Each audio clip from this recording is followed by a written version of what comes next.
Below the rear window moldings can take a lot of hits over the years when loading the bed. Anything that slides to the end of the bed is likely to be near or touching the molding. While driving, this can cause bumping and rubbing up against it, giving the molding a beat up look as time goes by. When it's time to replace, we've got an identical reproduction for you. I'm Dennis, and welcome back to our OPGI product feature powered by Resto Parts, Original Parts Group's in-house brand.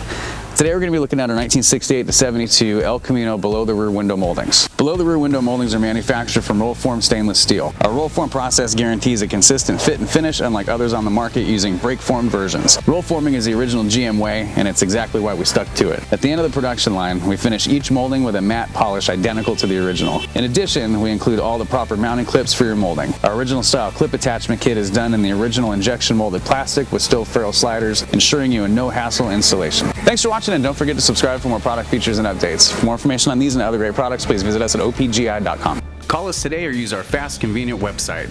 Buy direct with Original Parts Group and enjoy the benefits of shopping with the recognized leader in the industry with decades of experience, the highest in-stock ratio, a helpful and knowledgeable sales staff, and fast professional shipping.